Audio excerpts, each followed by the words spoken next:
My name is Marcus Britton. I'm an assistant professor in the Sociology department here. I teach courses on research methods and statistics, as well as urban and economic sociology. And I also do research.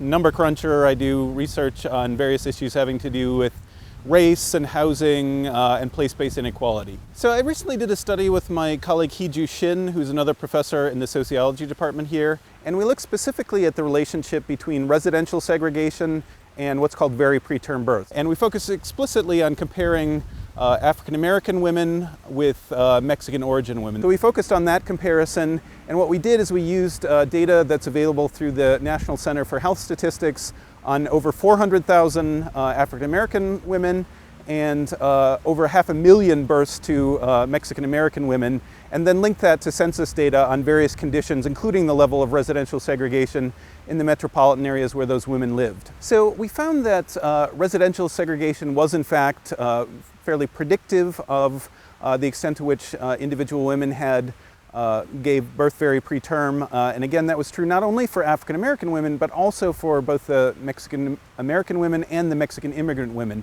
And so it's really that latter finding that's a novel contribution to the literature. Well, for Mexican American and Mexican immigrant women at least, our results show pretty clearly that part of the reason we see that relationship, or a big part of the reason that we see that relationship between residential segregation and very preterm birth, is that women, Mexican American women and Mexican immigrant women that are living in these highly segregated metropolitan areas also tend to be disproportionately exposed to neighborhood poverty. It comes into the classroom in a couple of ways. So I use examples in my research methods course from the sort of statistical analyses that I've used. And at the graduate level, I also teach a course on so-called place stratification, basically looking at inequalities between neighborhoods and metropolitan areas and things of that nature. We read both some of my work and related research in that context as well.